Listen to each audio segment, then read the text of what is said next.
It is May 16th, 2024, and the Prime Minister of Slovakia, Robert Fico, is currently fighting for his life after he was shot 5 times in an assassination attempt that was apparently carried out by a perpetrator who is a 71-year-old poet and a big fan of the opposition party. This man appears to have bought into all of the propaganda that has been spread about Fico for months now, as he was elected last fall. That propaganda includes the claim that he is a pro-Russian politician.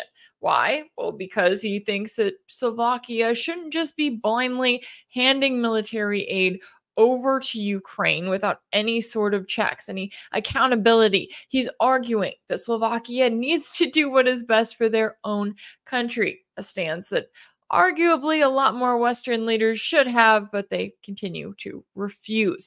Now, while all of that is happening, you also have Russian President Vladimir Putin on his first state visit since he was reinaugurated for a 5th term. He's in Beijing this week, meeting with Chinese President Xi Jinping, and they are pledging support for a new era of partnership between Russia and China. Now, if you've been paying attention, this should not come as a surprise. What also shouldn't come as a surprise is that when it comes to trade between Russia and China, 90% of it is now done in national currencies, which means that the two countries are bypassing the US dollar. That's yet another thing that the US seems to see as a threat. We got into all of this and more earlier with a special guest, so let's take a listen to that conversation now. Joining me now to discuss is international relations and security analyst Mark Sleboda. Mark, thanks so much for taking the time to join me today. Rachel, thanks for having me. It's always an honor and a pleasure to be on the show. Always good to have you. Now, before we get into the latest on the meeting between Presidents Putin and Xi in Beijing, I did want to touch on the assassination attempt on Slovakia's Prime Minister Robert Fico. I know that he was elected last fall, and he has been constantly criticized by the media for what they claim are pro-Russian views, what he says are pro-Slovakian views. Were you surprised by the news that Fico had been shot multiple times in what government officials are now calling a lone wolf attack? Yeah, I was shocked by it, but evidently he wasn't, because he warned a little over a week ago on a forum, a speech, that political tensions in the country, driven largely by outside politics, right? By European politics, by NATO politics, that the liberals in his own country had latched onto, had reached such a crisis state that the opposition rhetoric in Slovakia was such that he said that there could be attacks on my and other government officials' lives. So I guess things in Slovakia are probably a lot more politically tense and divided than, really the rest of the world thinks. I would assume of sleepy little Slovakia, not so sleepy. In fact, the Slovak Interior Minister, following the assassination attempt today, he warns that Slovakia is on the brink of civil war. Now, I don't know if that is a bit of a political exaggeration and rhetoric, entirely understandable, considering that there was just an opposition-friendly assassination attempt on the prime minister. But it definitely tells us that there are very heightened political tensions in Slovakia. And I believe that the extremism that this individual, the individual who conducted the assassination attempt, is a former security guard and writer, a poet, evidently. He is a passionate pro-Western liberal. And he has previously been to political protests against the current Slovak government's cutting off of military aid to the Kiev regime in Ukraine. And at this rally, the assassin was one of those chanting the World War II era Nazi collaborator Banderite slogans, glory to Ukraine, long live Ukraine, which, to be fair, pretty much all Western leaders regularly mouth, aping fascists of the World War II era and neo-Nazis in Ukraine today. But I mean, that's acceptable because geopolitics, I think that the rhetoric, the degree of Russophobia, and the blatant political attacks on anyone in the West, right, of any political stripe, left, right, center, it doesn't make any difference, of pro-Putin stooges. And it is impossible to disagree with Western foreign and military policy in support of the Kiev regime and against Russia without being labeled that. You simply can't criticize it without that type of really childish, the reduction of politics to semantic name calling. But it has really driven domestic populations. We've seen in the last 2 years the vitriol dumped on companies, on individuals, on politicians, and the like. And I believe that it is this heightened state where Russian hatred is really the last acceptable, even government approved racism in Europe has helped led to this, because the Slovak prime minister, Robert Fico, was regularly described as pro-Putin or pro-Russia. That's actually not true. He is simply not virulently, rabidly anti-Russian. He's a pragmatist and a realist, at least when it comes to foreign policy. And he was looking out for what he sees as Slovak interests at the same time of being aware of what has actually been happening in Ukraine and what the people of East Ukraine have been suffering since this regime seized power in Kiev, backed by the West in 2014. So I do believe that it is this political climate that has driven what is an obviously disturbed 71-year-old Slovak individual into committing this egregious act of political extremism and murder, whichever way you want to slice it, is an attack on Slovak democracy. Absolutely. And yeah, I know it was interesting to me too. Even in the US, some of the reports that were coming out, they would describe Robert Fico. They're like, yeah, he's the prime minister of Slovakia. And then they turn to, oh, he's a pro Russian politician. And it's like, that's okay then. That explains it. That's okay. Right. I mean, and at that point, I mean, he was still on the operating table. I'm like, you don't even know if this guy is going to make it. The hope is that he gets to a full recovery, but we still don't know that. And their first thing is to say, oh, but yes, he was pro-Russian. So just so you know that, because a lot of people here in the US have never heard of him. They're not familiar with politics in Slovakia, right? And you've got the Associated Press deciding that this is the fact that they need to know about him. I say fact, but the claim on their end. And it just goes to show you the climate that we continue to live in. Now, there were a lot of politicians around the world who expressed their condolences, kind of coming ironically from some in the West, like Joe Biden and Ursula von der Leyen, who claim that they are really concerned about this attack. But is he dead yet? Is he dead yet? I mean, that's what, that they say one thing for political reasons, but I believe their real intentions were expressed perfectly well by the pro-Kiev regime trolls and goblins and whatever on social media, who were like, great, let's just hope that he expires, and Viktor Orban or Tulsi Gabbard or whoever is next, because they believe that anyone who doesn't share their view of Ukraine-Russia policy deserves death. I mean, let's be frank about that. They call themselves liberals, but they're not. They're Banderite fascists.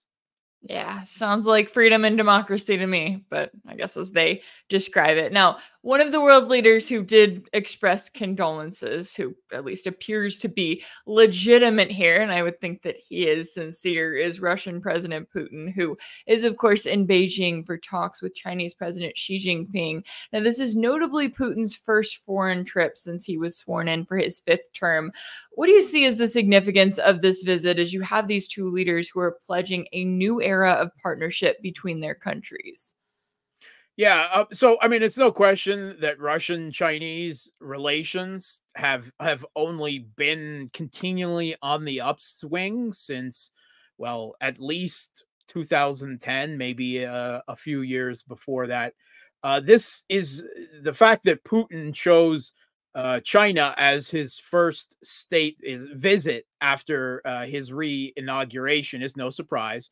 Xi Jinping did the same thing last year when he was reelected, and so on back several years, right? This is something that the Chinese president and the Russian president have done to symbolically make clear that their relationship with each other is their most important bilateral relationship, and what they commonly refer to as the most important bilateral relationship in the world, and a model for the rest of the world to follow.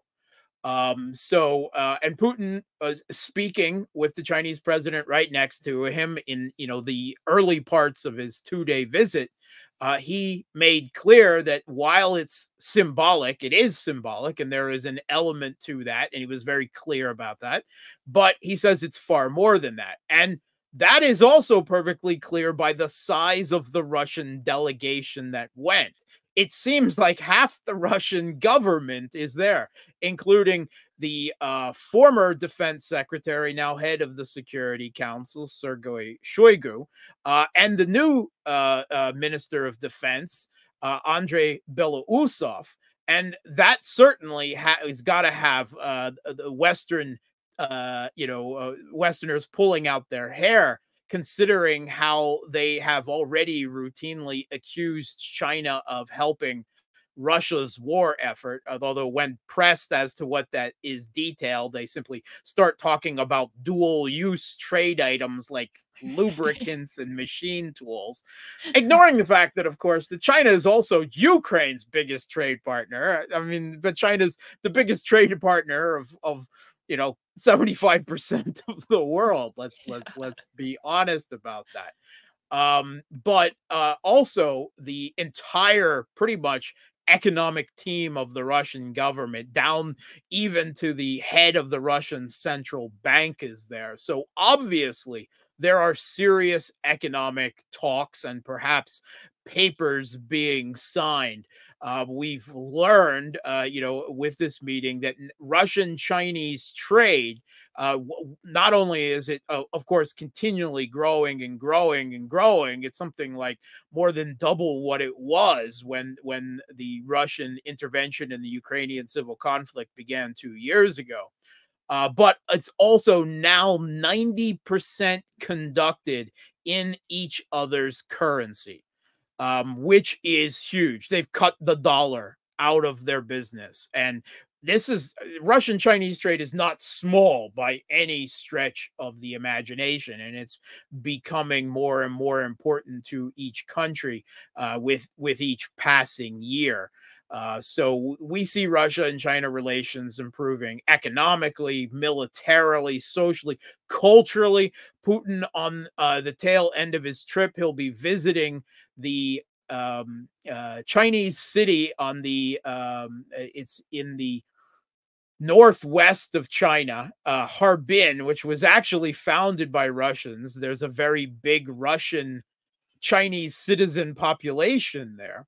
And they regularly host Russian Chinese forums and festivals. And it is one of these Chinese Russian expos that Putin will be attending there. They have an absolutely amazing yearly ice sculpture festival during the winter that if you haven't seen it, it's magical. You really need to.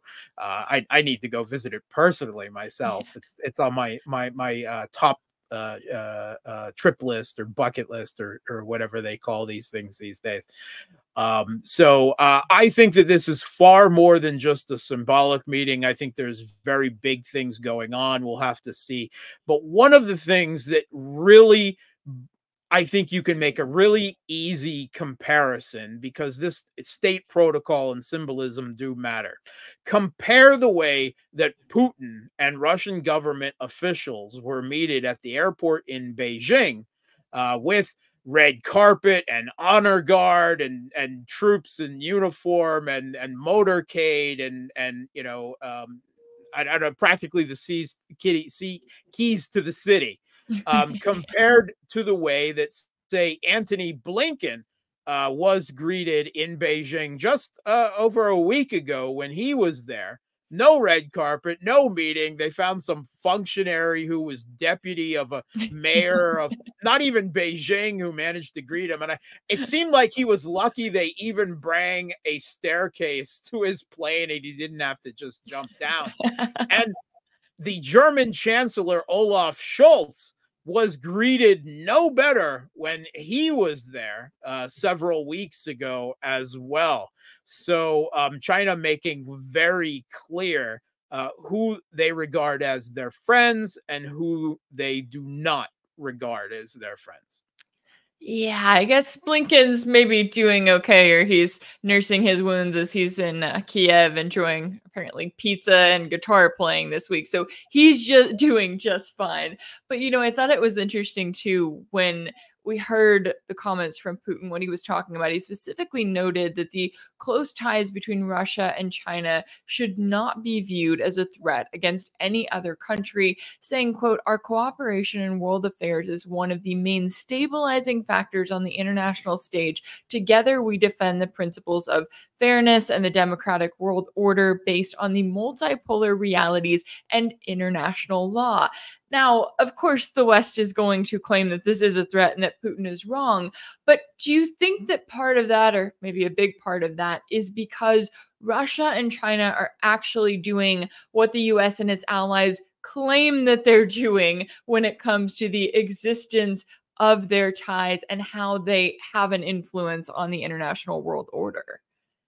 Yeah, let's take a look at the headlines of one of the papers of record in West, just off the top of my list. The Financial Times regarding this, with Putin and Xi Jinping in black and white over a menacing red and black background. Why growing China-Russia military ties worry the West. And because it's not just about the military, we also have a similar article in the Financial Times, China-Russian an economic friendship that could rattle the world, talking about the growing trade links between the two countries. Well, I don't know about rattle the world, because the majority of the world trade with both China and Russia. That's the global majority. But it could rattle the West, and that's more to the point. Because while Russia and China claim that their relationship is no threat to anyone, and that's probably true if you take a strict national definition of, say, the United States or Europe. But if their conception of their national interests is the maintenance and expansion of US-led Western global hegemony, then the Chinese-Russian relationship is definitely a threat to US hegemony, because the US-led Western hegemony wants to maintain a unipolar world hegemony, not based on international law, but based on their rules-based order. We make the rules, we give the orders. Whereas the Russian-China partnership views itself as the kernel of a multipolar world based on existing international law enshrined in the United Nations and the UN Charter. So yes, the West does see the Chinese-Russian relationship as a threat to their hegemony, and they should view it as a threat to their hegemony, no matter what China and Russia may, politically claim as part of their foreign policy rhetoric. That's simply, the reality behind the geopolitical reality behind the nice diplomatic speak. Yeah, definitely good to keep in mind there. And I know when it comes to all that is going on right now, it's also been interesting to see how the media has tried to draw the line between, obviously, right now on the battlefield, Kiev's forces are not doing well. Russian forces are advancing, capturing a number of villages in almost record time. And so they're almost drawing the line of, oh, this is China showing its support for what they refer to as Russian aggression. When it comes to what's happening on the battlefield, what are you keeping an eye on right now as we do see Russian forces advancing? And Kiev seems to be in a position where, even with that fancy visit from Blinken and all of his promises of aid, it doesn't seem like they're getting reinforcements to really even push back at all in a meaningful way against Russia. Yeah, we saw with Antony Blinken's visit to Kiev, his recent visit there, that he delivered a new secret U.S. weapons system that could very well win the war for the Kiev regime in a single blow. This is a weapons system even more deadly and dangerous than the infamous U.S. HARP system. This was Antony Blinken himself delivering a sonic weapon attack at a bar in Kiev with his attempt to play the guitar and belt out the lyrics of Neil Young's "Rocking in the Free World." Like, particularly obscene considering that he is supporting a petty totalitarian Banderite regime, whom even the Maidan Putsch mayor of Kiev calls Zelensky a dictator, who has banned all of the non-Maidan Putsch opposition political parties within the country, essentially silencing the political voice entirely of the people of East Ukraine. Since 2014, there's some 21 political parties that have been banned in the country. Zelensky has charged the leaders of at least the three largest political parties in the country and several more with treason. He has shut down all critical media in the country and taken complete control of the media in the country under a unified information policy. And he's conducting a very active pogrom against the largest church in the country, the Ukrainian Orthodox Church, because whatever they may say, he doesn't believe that they are 100% politically loyal to his regime. But hey, rocket in the free world. It's all about democracy, right? I mean, that's the propaganda spin that we're put on. So Antony Blinken's sonic weapon, I have a feeling that Russian forces, if they were subjected it into the battlefield, would just throw down their shovels and their Ukrainian washing machines and run away. But more seriously, on the battlefield, of course, Antony Blinken's trip was to figure out what is going on.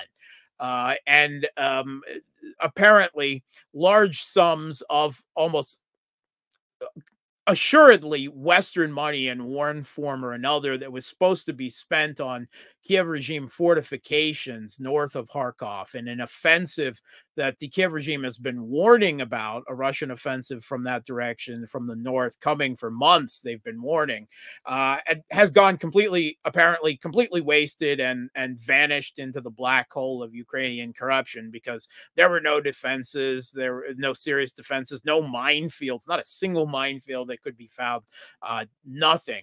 And Russian forces, a relatively small Russian force compared to those engaged in the rest of the country, with a grand total of some 55,000 troops assembled north of the Kharkov region and the Belgorod region of Russia for it.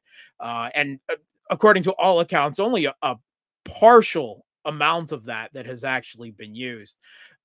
it is quite obvious that this is not a force intended to take Kharkov city. That's Ukraine's second largest city, some 2 million people before the war. You would need something like 300 to 500,000 troops to actually take a city that size. That's not what this is. The purpose of this offensive is twofold. One, to create a cordon sanitaire around Belgorod. The Kiev regime has been conducting these neo-Nazi raids and continuous multiple launch rocket system attacks against residential buildings in Belgorod out of political terror. Because that's what they can hit. And I guess it's more important to hit Russian apartment buildings rather than, say, actually use those weapons on the battlefield. I can't understand that political terror logic. Whatever it is, it's not having the desired effect on the morale of the Russian people or their support for the intervention in the Ukrainian civil conflict. But to push these systems back out of range of Belgorod and to prevent these neo-Nazi raids. The other purpose, of course, is to stretch the Kiev regime's already bad manpower situation even further. And they're stripping units from all along the front lines in an attempt to hodgepodge, cobble together some bastardized type of defense for this area. They're reportedly even sending police from other parts of the country. That's what they're reduced to at this point. Budanov, the Kiev regime's military intelligence chief, the genocidal maniac, I like the dark. He warned in an interview in The Economist that the Kiev regime has no reserves left, none. They have nothing to send. And on top of that, he warned that Russia is about to launch another offensive, possibly in the next few days, just a bit in the north of Ukraine, also just a bit further to the west of Kharkov, in the Sumy region as well. And that would even further stretch the Kiev regime's manpower situation. So it's not only a quest that the West can't get enough, artillery shells, air defense interceptor missiles, but for the first time in this conflict, Russia has a decisive manpower advantage. They were actually far down on the other end of the scale, when they first intervened with a very small force back in 2022. But now the Kiev regime is their forces are stretched far too thin. Even if the West could provide the weapons, which they can't, the Kiev regime is running out of people that it can forcibly conscript with press gangs off the street to shove into their hands. So that's the big thing that I'm going to be looking forward on going forward with this new offensive to the north, and perhaps another one in the Sumy region coming on the heels of it. I'm going to be watching the manpower situation of the Kiev regime. They literally can't press gang people fast enough to keep up with their losses at this point. And that may be more telling than any lack of Western munitions. The idea of fighting to the last Ukrainian may come faster than most people have been thinking.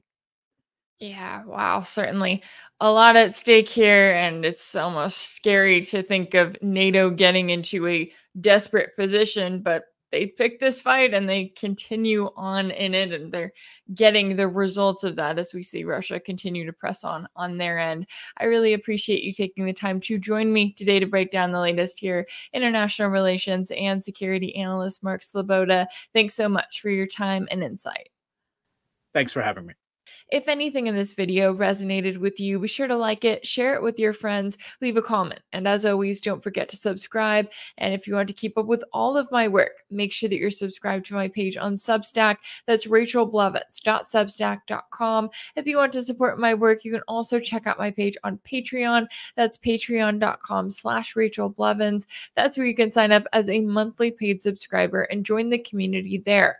As always, thank you all so much for all of your support, and I'll see you next time.